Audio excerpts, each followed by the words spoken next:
Hey guys, what's going on? Lucky here. At the shop, today's project is a Jeep Grand Wagoneer. I believe that's what this thing is. It's definitely a Grand Wagoneer. It's definitely a Jeep. What year is this little dream boat? This thing is really clean. It is original paint. Looks a little shiny back here, so maybe it's been retouched, but as you get to the front and the hood and stuff, some of the shine is gone. This thing is a 1976. So maybe, yeah, 76 has to be smogged. As you can see, I have the whole instrument panel out. Customer's complaint was sometimes the gas gauge works, sometimes it doesn't. Sometimes the temp and oil are accurate, sometimes they're not. What we decided to go with was Dakota Digital makes a replacement instrument cluster for this. Minimum modifications to the vehicle. And this thing is not really, it's a restoration or a survivor, but it's amazing is what it is. This thing is super clean and super original. I don't know if that HEI is original, but it fits. Probably original on this thing. So what I ended up doing was taking out the speedo cable out of the cruise control and putting the module that would normally go into the transmission, the little potentiometer, and ran it through the stock speedo cable through the firewall hole using the factory grommet, along with two other cables, which would be oil and water, and then a green wire for tack. I usually use green or purple with a white tracer because those are the factory colors. I don't ever use white. Yeah, so that's what's going on today. I just like seeing cars like this that have not been hacked yet. And then stuff like this is kind of cool. There's a car seat in it, so this is like the guy's daily, or lady, I don't know. Clean, clean, clean. Little roof rack. I know I started it up a minute ago, I could not even tell it was running. Zero chop. So right over here is a Dakota Digital cluster. I've already swapped it. I should have filmed that, but it's really a straightforward job. Dakota Digital. So here are the original parts, original instrument cluster. A big problem with these things, and I see it all the time on a lot of Mopars, is these pins right here and the board, the PC board. PC is for printed circuit. PCB is printed circuit board. These things start to fatigue or get hot and come loose, and you'll get intermittent operation of stuff. Now, I haven't done anything to this but take out the bolts on the ends to remove it directly out of the bezel, and I see stuff like this. These are loose, these bolts and screws. This is the amperage side of the gauge, so voltage runs through that. If this thing fails, car shuts off. I see that these things appear to be a little bit loose. Let's see. See, this is loose. Stuff like this could really just be the problem. But yeah, this one's loose. But customer opted to go with the full Dakota Digital. He bought it on his own and just contacted me to install it. That's the aftermarket gauge cluster in there. It looks factory, does it not? I hit him up about restoring this, but the vehicle's kind of a survivor, so it's not really that beat. It's just how simple it looks on the back. These are the screws that went through the edge of that. There's no modifications, no grinding, no nothing. You just simply take out the screws, and the kit comes with a new set of screws. So I put the old screws in a bag, put all this in the bag that the new bezel was shipped in, or the new cluster was shipped in, and put it all in the trunk of the car in case the customer, well, let the customer throw it away or sell it online or something, which you could easily do. One thing on this deal is the heater controls are all on the dash, and there's cables and vacuum modules and everything over here. And instead of unhooking each component, taking the whole thing out, it's a little bit difficult, but it's not as difficult as trying to put those cables back on and getting them timed in the right spot. So you take out the screws that hold the bezel and the switch in, and then massage that thing out. And it's not easy, but it's easier than the other route. These two extra pins right here are to activate the factory turn indicators right here. And I have the harnesses over there because I'm going to have those light up through the stock indicator holes left and right. It also will have little arrows on the bezel. Where can you see them? I can see one arrow there and one arrow right there behind the tack, or behind the speedo. See the little illuminations? And I'll probably disable those and just have the stock ones going, or it won't look bad with all four of them going. They're all right next to each other. So yeah, let's get this thing going.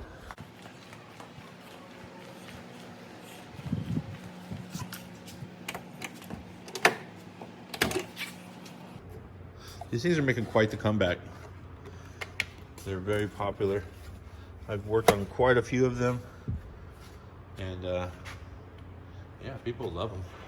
You look down here, you start to see rust. It looks like maybe somebody did some repairing down here, and you wonder, how did you get rust there?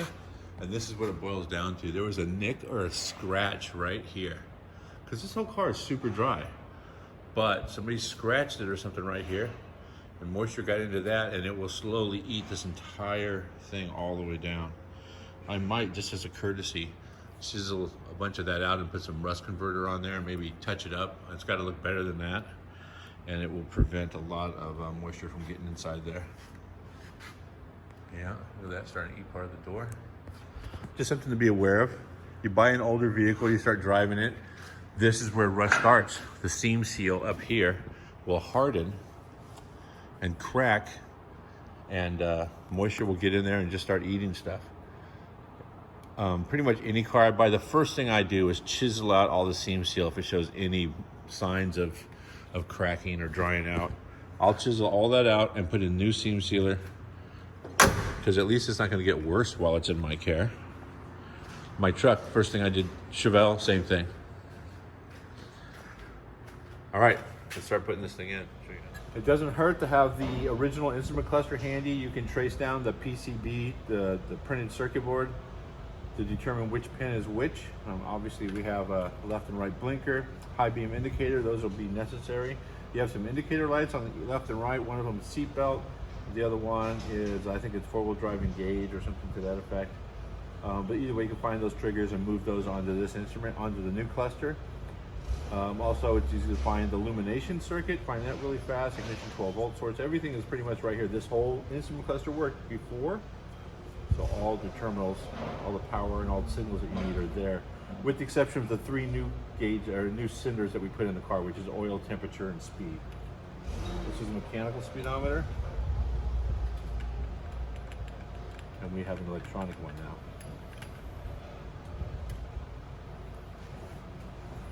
I've already gone through here and kind of pinned out with my power probe where what is. For example, left blinker is on right now.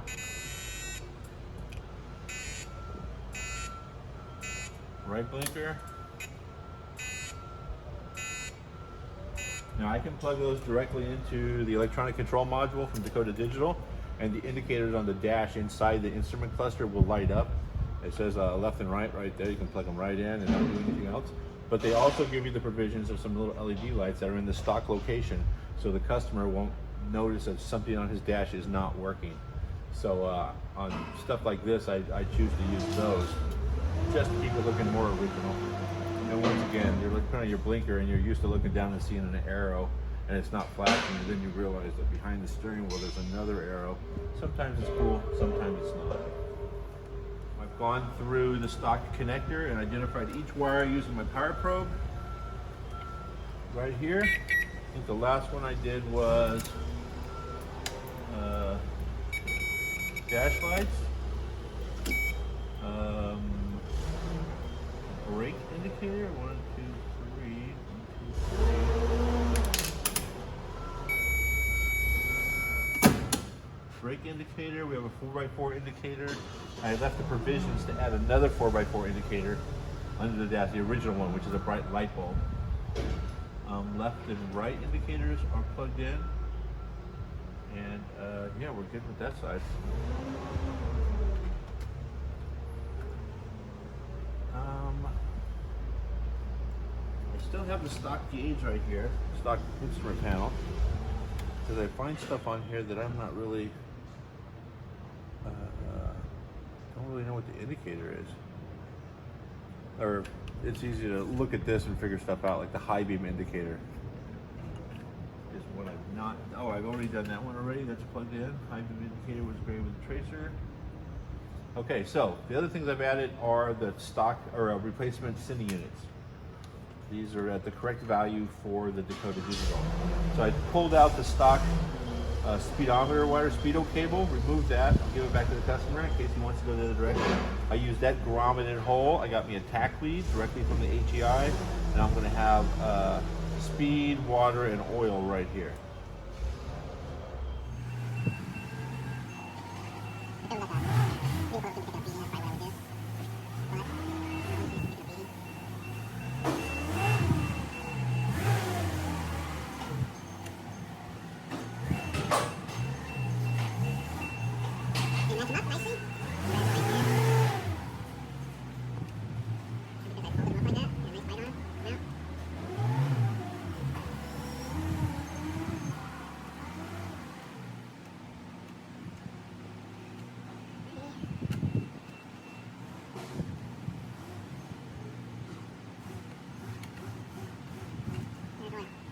Water.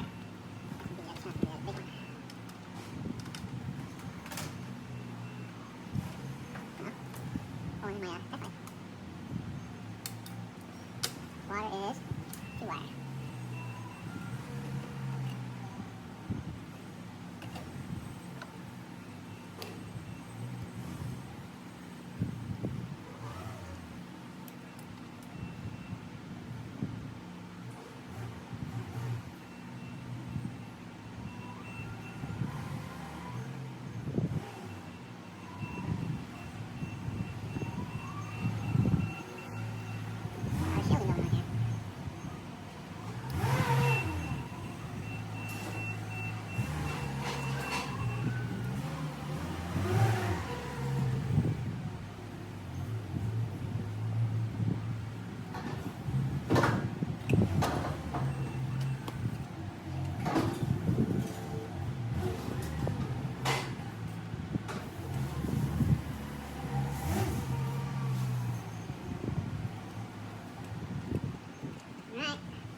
Programming switch. 3 positions, both momentary. Actually, it's on, off, on is the way the switch is set up, and it's momentary. That's how you program stuff. There's plenty of extra on there, just needs to be moved.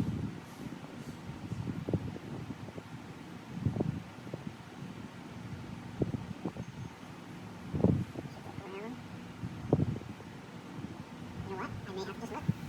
Should have just tell me to jump this ground over to the chassis ground. It's pretty far away.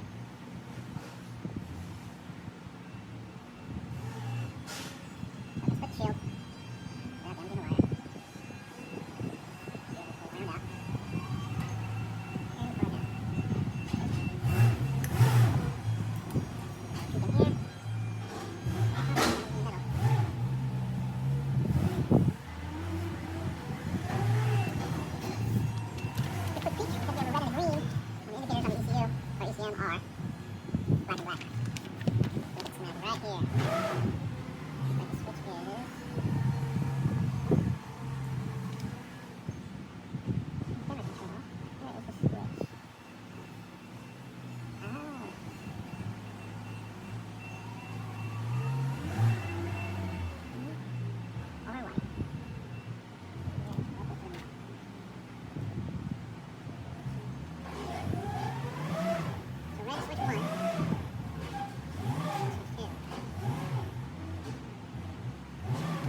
About this, tell me to hook the switch ground to the adjustment side of the dimmer side.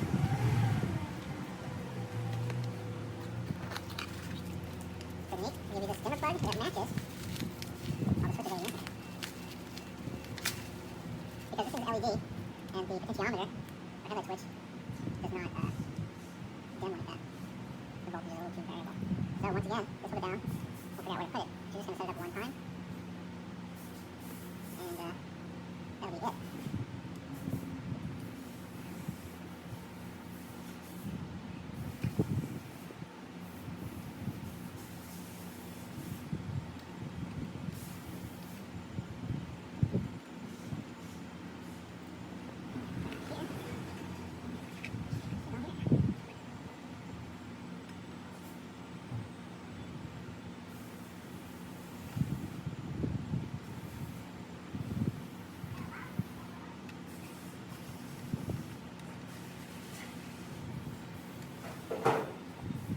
All right. Hang over there. That away. Slam it around like that. So now, what's left on this side is constant power. That is what's called constant power and accessory power. So let's look for that with the power code. Constant. That is our accessory source.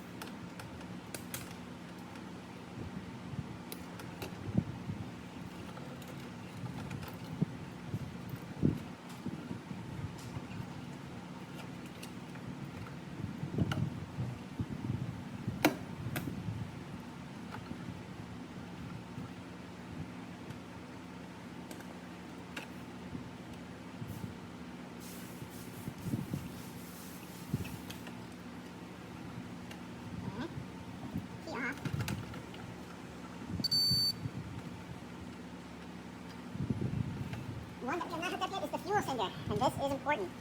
Fuel is top right here. Sender is going to be 1 pin above the indicator. So, with the indicator, place them like that, 1 pin above it is the pink wire.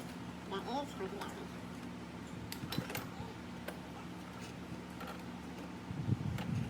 Even though it tested shows a ground signal, it is getting feedback from the sender in the back. Fuel.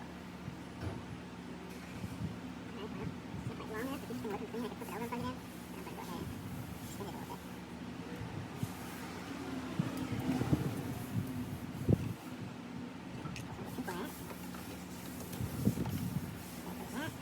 So what's left now is purple with a white tracer. Purple with a white tracer. Sometimes I have to quiz myself, kind of guess what that is, but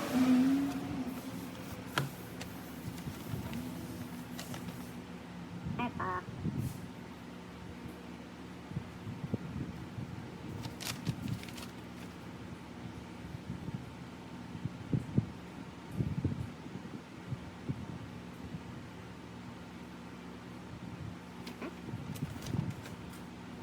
Just to confirm, I will look at it and plug it into the socket from the cluster. Plug it in like this. It's going to be 1, 2, 3 down. 1, 2, 3. We'll place it here. And that is temp sender. Factory temp sender. We won't be using that. Factory temp sender. The other side goes oil anchors. So that one. Constant on the side. Negative.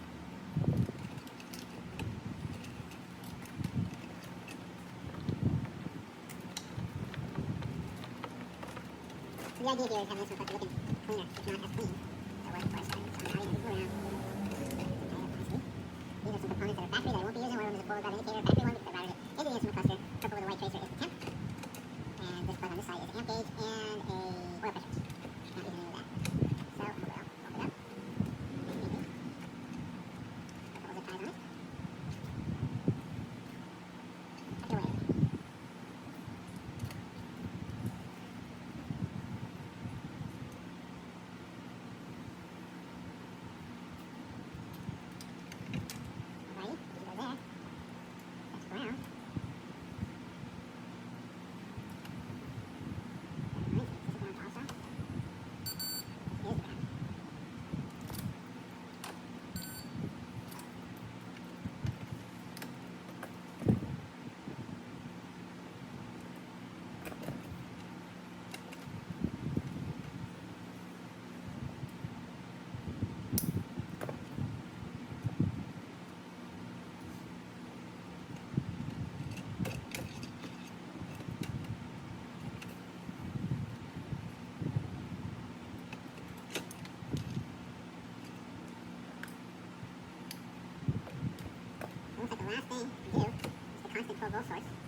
Okay, that's it, guys. Thanks a lot. Don't forget to share.